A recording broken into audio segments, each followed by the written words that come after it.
I think it's safe to say that we are officially on the road to NXT TakeOver Toronto 2. Have I mentioned I'm going to that? Let's talk about NXT.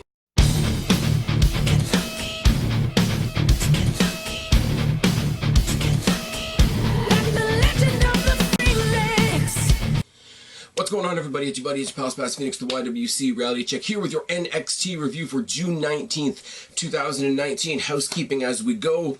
Stomping Ground preview. Hoping to record that tomorrow. Hoping to premiere that sometime Friday night. Kristen, Guapo, myself, some combination of the three of us are going to talk about Stomping Ground because I've got a lot of thoughts.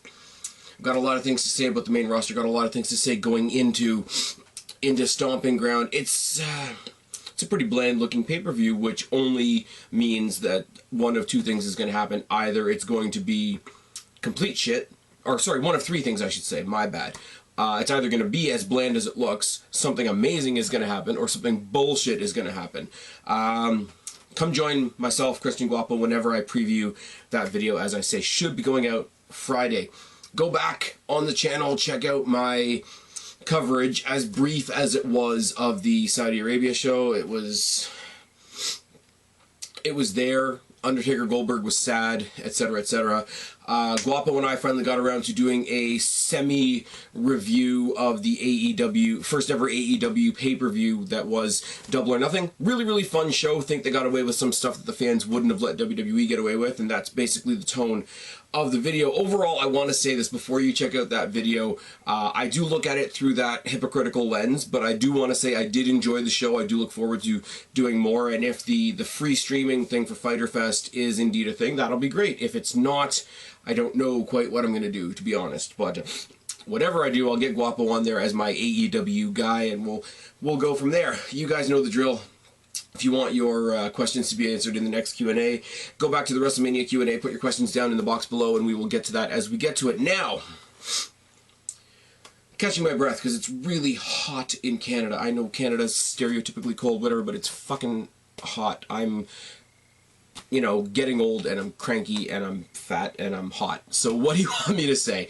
It's hot. So if I'm looking like I'm dying a little bit, or if my head's looking a little shinier than it usually does, that's why. I'm going to try something different because I've tried and failed a couple of times to get an NXT UK review off the ground on this channel. It is the thing that gets it is the thing that gets left behind. It is the thing that's there, and then it's not, and then, you know, scheduling being what it is. So what I'm going to try and do is I'm going to try and give you guys a few brief bullet point highlights of what happened on NXT UK before we talk about NXT proper. They do have a pay-per-view coming up as well. If you haven't heard, it's on the same day as All Out, which makes me smile a whole bunch because people are retarded and think, oh, they're trying to compete with AEW, except they're on at completely different times, and you need to calm down a little bit. But what did we get on NXT UK this week? In bullet point form, we had a replay of British Strong Style taking on Imperium, and the introduction of Alexander Wolf joining the group, making a 4-on-3 beatdown, etc. That's really cool. Sanity wasn't doing anything. This was leaked a hell of a long time ago. It was again, when we talk about NXT, we always talk about like the worst kept secrets because they are pre-taped, but at the same time, because it's an NXT product, you don't really lose the value of it. Tonight's show was one of, I think, a few shows that were filmed at the Download Festival. Really, really different feel.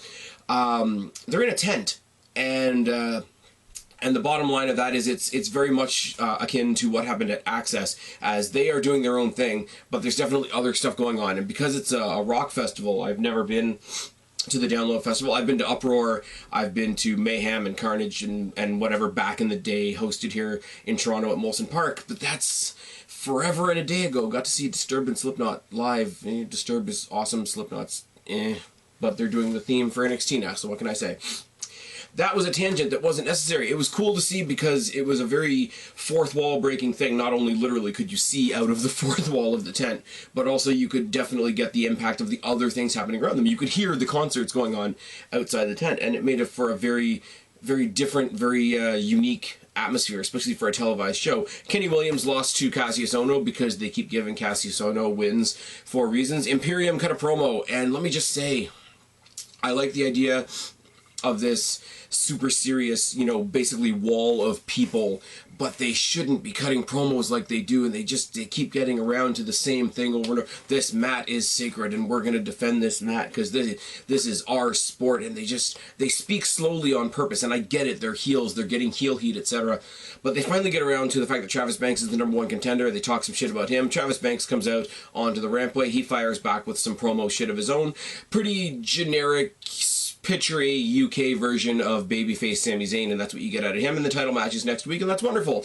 The Hunt take on Gallus, and Gallus win just because they are the bigger stars. They are the main event guys, etc. The guys in Gallus, Mark Coffey, Joe Coffey, and Wolfgang. I love those guys. Those are main event guys. Those are the guys that they've put on the same tier as guys like Imperium, guys like British Strong Style. But the Hunt are a fun team. Primate and Wild Boar are a great team. And if we get some more crossover, if they do that Worlds Collide concept again, I would love to see them go up against teams like Heavy Machinery, teams like the Authors of Pain, teams like the Viking Raider Warrior Experience, because those teams aren't doing anything on the main roster. Throw them into another Worlds Collide thing. That would be great. I think the Hunt are a great, fun team. I'm not under any delusion that they're going to be the tag team champions anytime soon, but I do enjoy them. Mustache Mountain, speaking of tag teams, are going to get a tag team title shot against the Grizzled Young Vets in 2 weeks, and that's going to be good.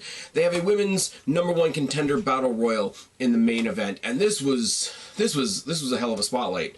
I keep forgetting, honestly, because I don't catch it every week, which is why you don't get a review from me every week.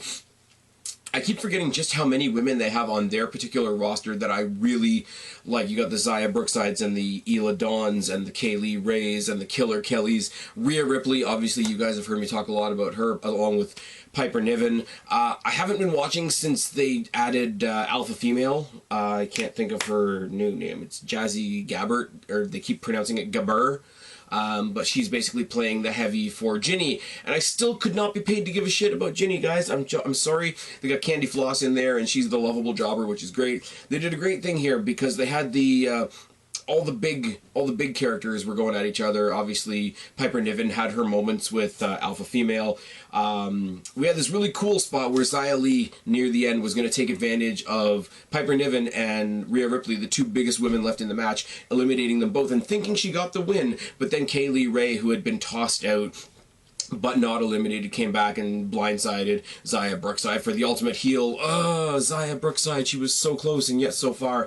Kaylee Ray gets the win, and we're going to see Kaylee Ray, who's awesome in her own right, take on Toni Storm. Now, unless I missed it, they did not say where this is taking place. I don't know where this is taking place at TakeOver Cardiff. I really don't understand why Banks versus Walter isn't taking place at TakeOver Cardiff. They've got a pay-per-view to build to. I don't know why they're not doing that unless they've got something bigger in the works. Now, I could say the same for the women's division, but who are you going to put her up against, realistically speaking? I would love to see Toni Storm versus Kelly, but there's no sports reason for that to happen because she's not the #1 contender. She didn't win anything to become the #1 contender, and she didn't win this battle royal. And there's no real storyline reason for her to have a championship match because they don't have a feud, they don't have an issue with each other, except very generically, Toni Storm is as babyface can get, and Killer Kelly is a killer. It's right in the name. I wonder what they're going to call her when they bring her to the main roster. It's going to be like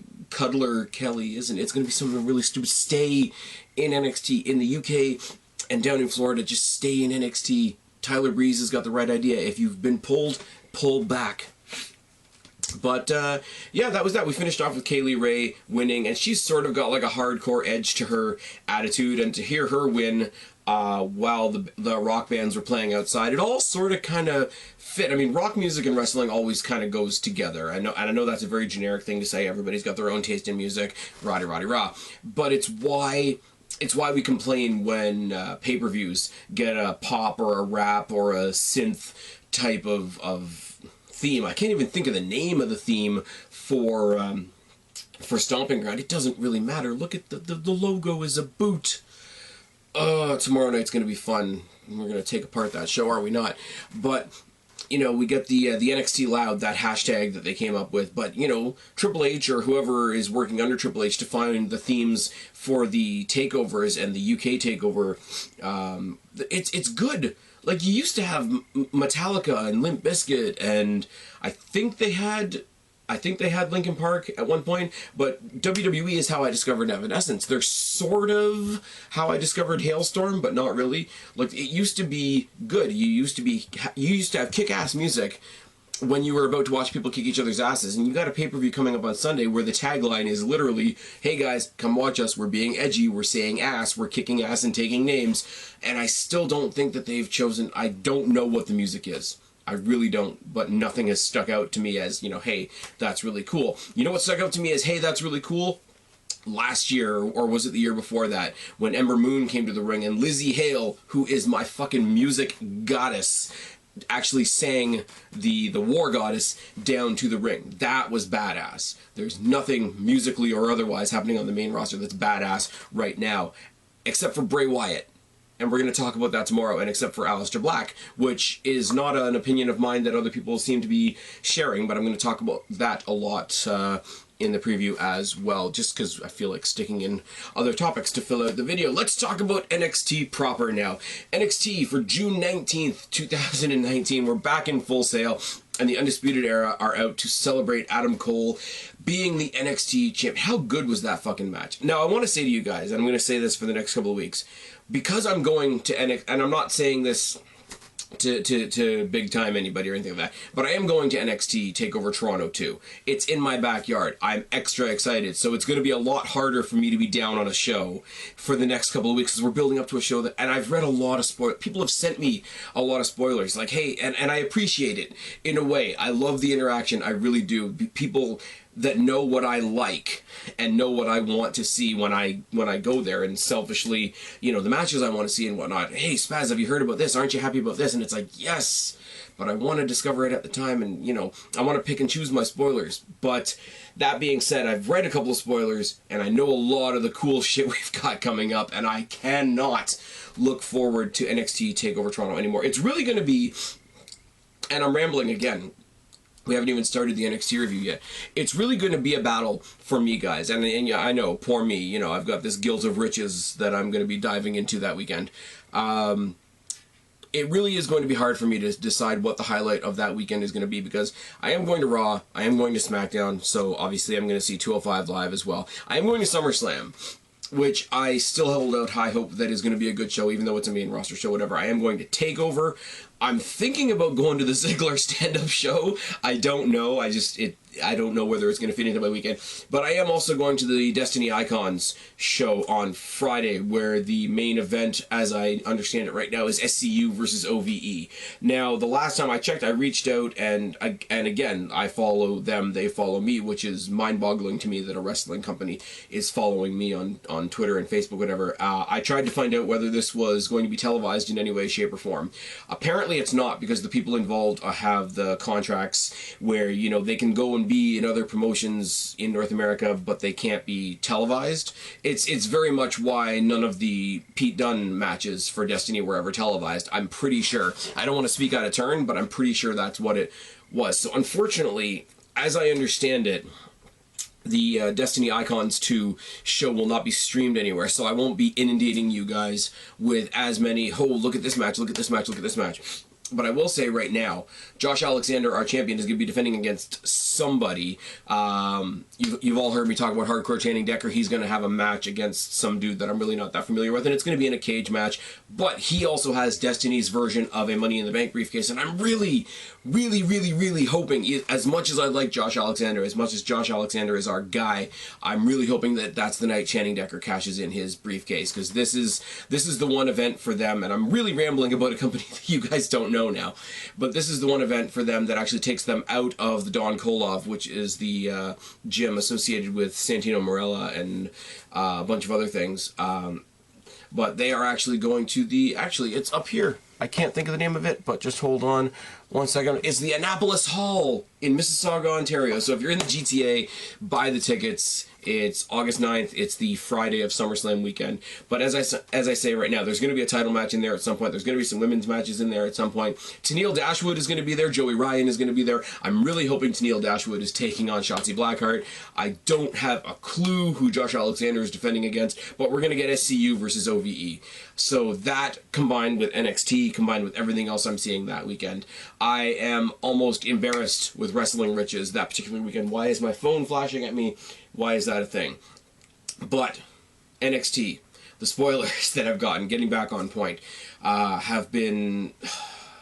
Oh, I'm really looking forward to it. I really just want to do a whole, like, hey, WWE's actually listening to me, but I'm not that guy.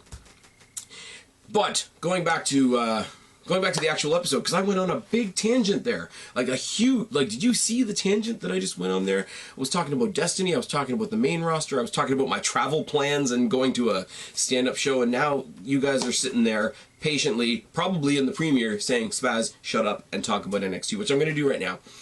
Undisputed Era is out there. They're there to celebrate Adam Cole becoming the NXT champion. And all I can think of is they've got the new shirts, the new Undisputed Era shirts, which are bright, bright, bright yellow. And I don't know why I've never thought of this before, or maybe I haven't, I just haven't mentioned it in a video. How brilliant is it that the Undisputed Era's gimmick and logo and imagery and all that are yellow?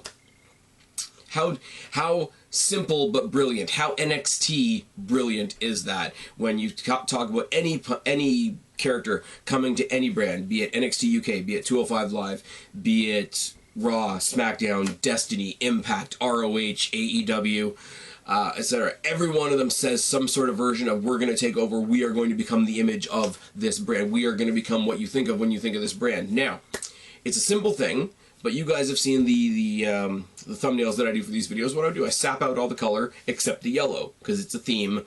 It's the NXT theme. The NXT theme is black and yellow, so that's very simple and it's very identifiable when I do a thumbnail for a video. So what shows up when I sap out all the other color and just highlight the yellow? Well, what shows up is the NXT logo, the NXT turnbuckles, the NXT rampway, the NXT stageway, the ropes, and anything related to the Undisputed Era. It's kind of brilliant that they are literally, physically, visually becoming the image of NXT. And I don't know whether I've said that before in a video or not, but it just sort of hit me tonight with those obnoxiously bright yellow t-shirts. And it's obnoxious, but at the same time, it's so fucking brilliant. They are so in danger of becoming the biggest baby faces on the brand, if you watch the reaction from the crowd, that we're almost in, we're going to get the heels booed territory. Want an example of that? And I said I wasn't going to talk about the main roster, but I'm a liar sometimes. You guys know this. Watch the... I know people don't like the Moment of Bliss promos on SmackDown and Raw, but watch Alexa Bliss's Moment of Bliss from last night's SmackDown. She told so much truth, and she put so much real... I don't want to make a Randy Orton pun here, but she put so much venom in her promo and put so much believable truth in that promo and put so much just general promo ability into that promo that you believed what Alexa Bliss was saying, and you were sort of watching it through Nikki Cross's eyes. And by the end of that promo, Bayley was getting booed. Alexa Bliss was so good that she's almost babyfaced herself. And I know people hate that because she's blonde and she's white and you're not allowed to cheer her. Suck a fuck. But Undisputed Era are definitely on that level. They're on that sort of DX NWO level of they're the bad guys, but that makes them the good guys. They're the bad guys, which makes them cool, which makes us want to cheer for them, which makes us the good guys. So you're really in danger of... I mean, you saw it with Johnny Gargano. You saw where Johnny Gargano was almost getting booed. He came out in the Wonder Woman outfit for the pay-per-view. And there's a whole political tint to that I just don't want to get into, but fucking stop. Adam Cole is over as fuck. The Undisputed Era are over as fuck. And they're just... And I've said it before. You guys can tell. Every single time you can tell when a wrestler is enjoying what they're doing. I mean, that's a comment for NXT in general. But I've always said, you know, you get two guys that really like working together, or you get one guy that's going in a creative direction that he can really sink his teeth into. Anytime a wrestler is having fun, you can tell, because the match is better, the promo is better, the story is better, the interactions are better. And everything Undisputed Era is doing right now, right down to the obnoxious bright yellow shirts, is working right now. Adam Cole comes out and he says, I told you we were going to be draped in gold, and this is only the beginning. We didn't start at the bottom, we attacked at the top. We are going to remake NXT in our own undisputed image. And then they play, and this is another brilliant thing, and it's so simple. They replay the intro to NXT, that new Slipknot song, I think it's called "We Are Not Your Kind," because that's really all they say, because Slipknot's not repetitive at all. But it's all Undisputed Era footage. It's kind of like when WWE did that one Raw that was Brock Lesnar Presents Raw, and the entire intro was just all Brock Lesnar stuff, except nobody likes Brock Lesnar, so that didn't work. At the end of the thing, and you see them bantering back and forth too, and O'Reilly says, "Yeah, I just threw that together last night," which is great. Adam Cole goes back on the mic and he says, "We have undisputed power. This is a message to the tag champs. This is a message to the North American champs. Shine up your belts for Bobby and Kyle and Roddy. We're going to take everything in 2019. We will not stop until we have all the power. And when we have all the power, not even William Regal or Triple H will be able to touch us," which is great. They get cut off at that point by Velveteen Dream. He says, "No one can touch you. I want to touch you." And they just let that awkward comment just sort of sit there for a second. Dream is the one that's bringing NXT to new heights, and I would look really, really good with 2 belts, implying that he wants to take on, implying that he wants to take on Adam Cole, which is great, which is a match that everybody would love to see. We all remember Adam Cole versus Ricochet, that super kick out of midair. What do you think he would do with Velveteen Dream in a match for both, maybe with title for title, do a little Hogan Warrior type of thing, because, you know, North American Championship is their Intercontinental Championship in all reality, is it not? Roderick Strong tells him to dream on, the dream is over, you don't deserve that North American title, you don't even deserve to be in our presence. Then they're interrupted by Riddle, who said a whole bunch of stoner sounding things, but basically Riddle says that Strong is crazy. How hard did I hit you at TakeOver? I am an insanely good looking stallion, which is good. Cole, I can read my own writing, I promise. Cole says Riddle can't even take any of the opportunities given to him. He always drops the ball. Just stay online and critique people from the Attitude Era, which is brilliant, because the whole Matt Riddle taking the piss out of Goldberg and Undertaker in Saudi Arabia is just, if it's still up, I don't know if it's still up, but check out his Instagram, his Twitter, or whatever, the videos that he put up, and because one of them is just like, "You guys are making me really angry, this is really bad," but on the other one is just him ripping Goldberg's ability to do a proper knee bar, and it's just good, because he doesn't even come off as a wrestler. He's just doing a selfie thing on his phone, and it sounds like you or me, like the way he's telling him, like, "You suck," basically. I mean, it's led to a whole bunch of speculation that we're going to actually get Matt Riddle versus Goldberg, which part of me really wants to see and part of me really doesn't want to see. And he says, "Critique everybody from the Attitude Era that you want. That era is over. Your era will never come, because this is the Undisputed Era." A little bit cheesy, and I think somebody in the front row even called him on it, because up until that point the promo was really good, and that was like a groaner of a line, but whatever. Then not Velveteen Dream. Velveteen Dream is already out. I can speak, I swear. Tyler Breeze comes out, says, "I was just in the back with William Regal. I don't care about you guys thinking you're undisputed. I don't care who you all think is the better looking guy. We all know it's me. You guys are taking credit for the brand that I built." And he gets an OG chant. Like, he's getting the OG thing over, like he's the NXT OG. "And the 3 of us are going to take on any of the 3 of you tonight. There's 4 of you. Pick which 3 of you are going to fight us tonight. It's going to be me, Riddle, Dream versus the 3 of you." I just want to say, and it's overstating the obvious at this point, how the fuck over is Tyler Breeze in NXT? He was over in NXT before, don't get me wrong, but like, it feels like it's his home brand. I mean, when they moved, and again, I have to use the main roster as an example, but when they move AJ to Raw, it doesn't make any difference. They're all the same show. There's no difference between Raw and SmackDown. But there's that unsaid, that unspoken thing that just says AJ Styles is a SmackDown guy. Miz was sort of a SmackDown guy. Ambrose, when he was still in the company, right now he's being Agent Ambrose over in AEW. He was really sort of, unless he was in the Shield, he was a SmackDown guy. The Usos don't feel right on Raw. Tyler Breeze is an NXT guy, and I think it's only been amplified by the fact that he's been so misused on the main roster. Yes, his partner is injured, and we know where that went, and I'm not getting into spoilers right now. But I think there's this ownership that the NXT crowd has, especially Full Sail, because you know it's going to be a lot of the same people. It's NXT's home base. I honestly feel like they see what happened to Tyler Breeze on the main roster, and it's just like they're reaching out sort of kind of desperately in their fandom. It's like, Tyler, just come back, man. Just come back home. It's all good. And they're so happy that that's actually happened, because it sets a precedent for other people that we're going to talk about in the next couple of weeks, that however over he was before has been amplified like to ridiculous degrees. And I don't think there's anything wrong that Tyler Breeze could do right now. He could turn heel right now and it would only skyrocket him farther and make him a bigger face, if that makes any sense. Shirai versus Baszler in a steel cage for the Women's Championship is happening next week. We got a nice video package for that. I don't really know what to tell you other than we all know that WWE is great at video packages. I didn't watch the video package because I know what's happened between the two of them, and I know what's going to happen going forward. She's going to go a bit crazy and beat her up with a stick. Maybe. I don't know. Raul Mendoza versus the debuting... Sorry, guys. Versus the debuting Damien Priest. And yes, I know he was there for a brief stint a little while ago. He's the former Punishment Martinez? Question mark? Somebody tell me down in the box below if I'm wrong. I love his entrance. And I know I said the same thing for Kushida, but the way they do his entrance, like, it's all black. He's in a spotlight. He sort of does this invisible, like, bow and arrow thing because they call him the Archer of Infamy, which we'll get over.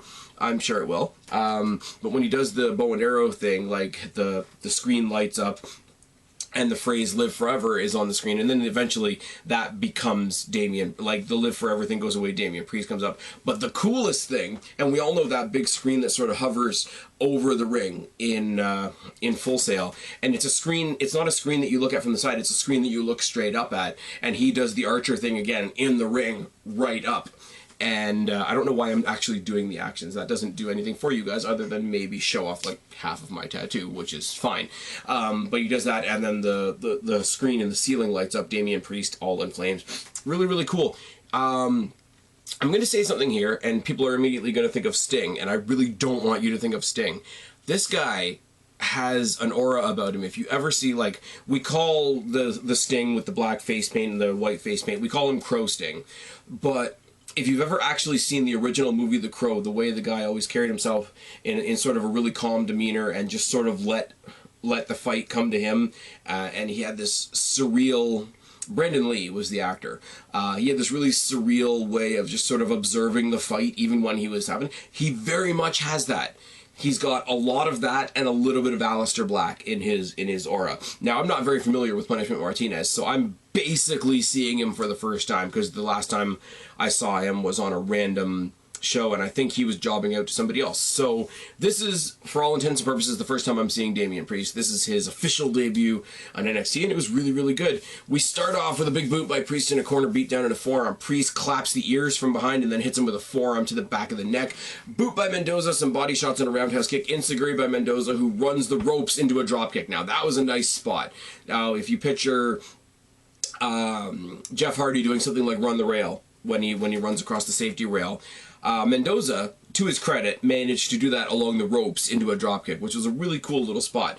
This match was not his match, though, but there's an apron slam by Priest, tornado Enziguri, which was really nice, and a neckbreaker, a really weird, like, dramatic. You know, everybody, before they found a real finishing move, they all sort of try and pull off some version of a neckbreaker. Damien Priest gets the win. They really, really drill into us on commentary the nickname Archer of Infamy.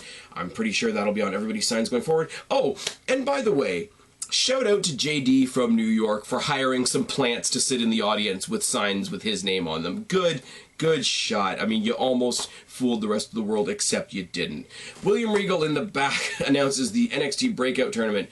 Basically, there's a whole bunch of new people in the back, in the training facility, etc. And these guys that we are not familiar with yet really need to get out there and show us what they can do. So they've got 8 people. They're all going into a tournament, and they get a title shot at a title of their choosing. Now, why anybody... This is sort of like the original Worlds Collide tournament. Why would you win the Worlds Collide tournament and not go for the main belt unless your name is Velveteen Dream and you're trying to feed into a larger storyline? But... it's weird because he ran through the 8 guys, and they've all been in the indies and whatever, and they've all been renamed because that's what NXT and WWE do. But, like, the people putting this together, it's really great in one way, or sorry, it's really bad in one way, because why do we need to rename people? Look at Samoa Joe, look at AJ Styles, look at Eric Young, look at Bobby Roode. You don't have to rename people. You don't have to own everything. But it's also really good in a way, because every time they flash to a new person, it literally put what their indie name was underneath, because they know that nobody is going to know. I think there's Joaquin Spears is the name for DJZ from TNA. I'm really stoked that DJZ is going to be in NXT. I never thought that he was a big main event guy in Impact. I don't think he's going to be a really big main event star in NXT either. But I like him. I think he's fun enough. He's got a cool enough energy, and it could be good. ACH is renamed as something else. A bunch of other people I don't know. I'm going to kind of go into this like I went into the Cruiserweight Classic, where I didn't really know anybody, and I'm going to go into this like I go into the Mae Young Classic, where I knew some people but didn't know others. Right now, DJZ is my favorite because he's the one I know. I know that I've seen ACH at a Destiny show like one time, and yeah. I don't know what else to say about it. It's a cool idea, and it's a great way to show us a bunch of guys really quickly. But I'll say what I said about the Casino Battle Royal at Double or Nothing. It's not the best way to introduce a whole bunch of people all at once, because if there's 8 people, 4 of them are going to be introduced to me as losers. Like, that's just the way it is, and that's not to put anybody down, but it just is what it is. We get a video package from Mia Yim, which is, they sort of went down the Roderick Strong route with this, talking about her past and, you know, growing up as a biracial person in the States, and she was around when the riots happened or whatever, which is fine. It is fine. And she's talked about being half Asian, half black, and that's where the Blasian baddie thing comes from. She talks about her history. She talks about, like, sitting in the war zone when the riots were going on. I can't imagine that. All the sympathy in the world for anybody that sits through something like that. But it makes me appreciate the real athlete separate of the character. And yes, I know we're supposed to treat them as one and the same. There's nothing bad about it, but there's something a bit off to me. That's just me. I know that's a controversial take. I'm fully aware. But I can only be honest with you guys. I can only be honest. You guys know I love Mia Yim. I want Mia Yim to be the next champion. Not getting into spoilers, but yeah. Tanera Conti versus Xia Li. 2 women in the women's division that haven't really done anything in a while, that aren't in any storylines, and still managed to put on a great little match. It wasn't very long. It wasn't very spectacular. They just went in there and did what they did. They focused really highly on the fact that both of them are very proficient in their particular martial art, which is cool. Made for a cool match. There's a handshake to start, because apparently the last time we saw them on TV, they were a tag team. I don't even remember that, if I'm honest. Test of strength to start, monkey flip by Conte, takedown by Leah, hip toss by Conte, and a judo throw. A drop kick by Leah, takeover by the hair by Conte as she starts to heal it up a little bit. Pump kick by Conte and some kicks to the head. Double knees in the corner and a monkey flip by Conte. Surfboard stretch by Conte and a leg sweep by Lee. Straight leg kick by Lee and a fake out enziguri. But the fake out enziguri gets the win. And again, this is the second time I'm going to say this in this video. This isn't a Randy Orton pun, but she hit that fake out enziguri out of nowhere. And so the match was over before you realized it was over, and you're like, well, oh, okay. I guess we're done now. Cool. All right. Surprising ending, really surprising match. They were given a couple of minutes to get us really involved in a match between 2 characters that we don't have much invested in at the moment, and that's really a testament. It's very, I don't want to say easy. I don't want to say anything in wrestling is easy, because I'm not a wrestler. I've never done it. I don't know what it's like. But I have to imagine, from a fan interaction point of view and a storytelling point of view and an interest point of view, it's a whole lot easier for somebody like a Becky Lynch, because you know who she is, you know where she's coming from, you know where she's going, you either hate or love her opponent, etc., etc., etc. She still has to impress you in the match, but you already have a reason to be in there. With Tanera Conte, I like her whenever I see her, but I don't see her that much, and Xia Li I've seen very, very sporadically. So a match that I shouldn't really care about, I really, really liked by the end. So I really got to take my hat off to these 2 ladies for a match that was probably just there to be there.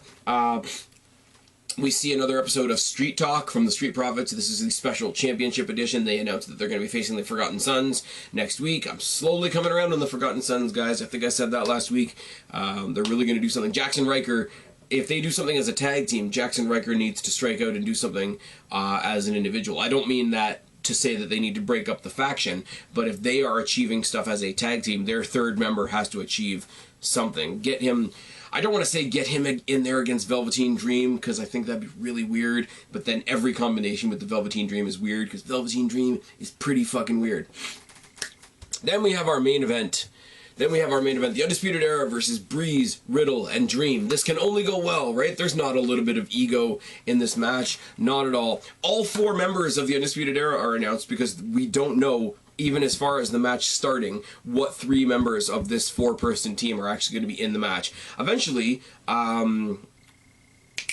I can speak, I swear, Kyle O'Reilly steps out. He's going to be the one that steps out. It's going to be Fish, Strong, and Cole, which is interesting when you think of a tag team scenario. Why would you break up the only actual tag team in your faction? But, I mean, it's interesting.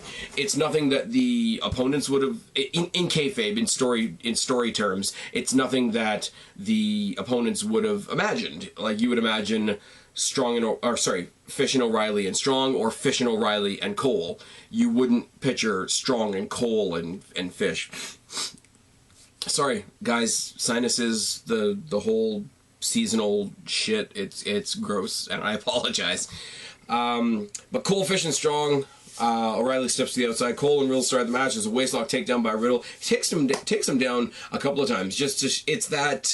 It's that weird sort of superstar versus actual wrestler thing that happens. It's when you get... I'm going to come up with a shitty example, aren't I? It's when you see somebody like The Rock go up against somebody like Kurt Angle. Like, The Rock's going to stand there and he's going to pose and he's going to do his power moves, and all of a sudden Angle's going to have you down with something as simple as a waistlock.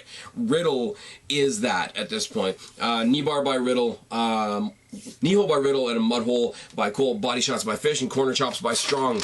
If you can't tell by the way my notes go from this point forward, everybody was jumping all over this match. And as usual, there's the usual disclaimer for our multi-person main event. My notes do not do this match justice whatsoever, and I do encourage you to go back and watch it. But pair of suplexes by Riddle, an axe handle by Dream, a dropkick by Dream, a body shot and knees by Fish, a series of strikes by Dream and a running bulldog, a series of forearms by Cole, and a dropkick by Breeze.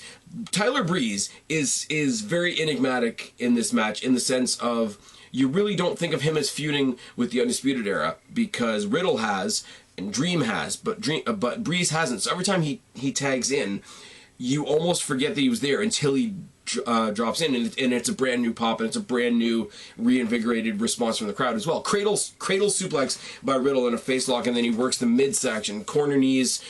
High knee strikes by Riddle and elbows in the corner. Exploder by Riddle and a senton and a backbreaker by Strong. Body shots by Fish. I'm running out of breath. It's hot and I'm tired. Moving on. Grounded face lock by Cole. Backstabber by Cole, and a mud hole and a backdrop by Strong. Springboard senton by Fish, palm strikes by Riddle, high knee by Riddle, forearms for everybody by Breeze. He hits the beauty shot and he's about to hit something else, and Dream tags himself in. The arrogance takes over, the bravado takes over, the machismo between Breeze and Dream, left over from Takeover, takes over. They argue. Adam Cole super kicks...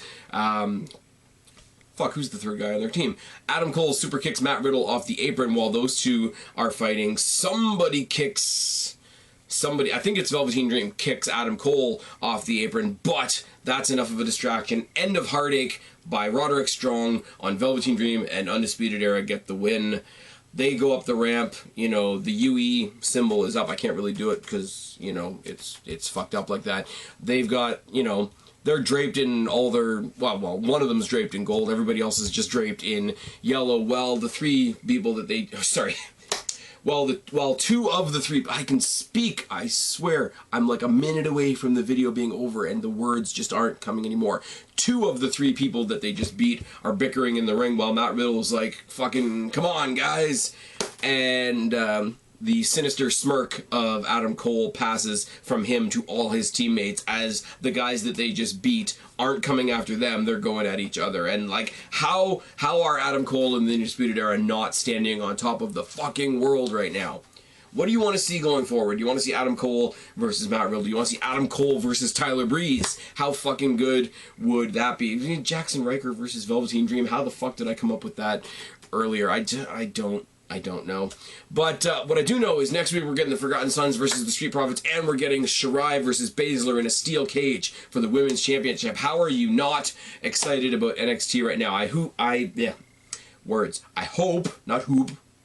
I don't have an accent or anything like that. I hope you guys have enjoyed this video. I hope you guys have enjoyed the fact that I'm trying to stick a little bit of NXT UK into these videos so that I don't keep missing stuff. There will be a separate video when we get to the UK takeover, the takeover Cardiff. I will be doing a separate preview for that, so that will have its own video. I'm going to try and stick the weekly stuff in with the regular NXT, you know, along with the house cleaning, etc., etc., etc. This is the flagpole show of this channel. It has been for a while, so if I'm going to stick extra stuff in, it's going to be on these videos. I mean, something like the Mae Young Classic comes along, that'll be covered separately, but I mean, it's two different branches of NXT, isn't it? And they already refer to themselves as cousin brands, which is really, really awkward, but at the same time makes some kind of WWE sense. I'm rambling.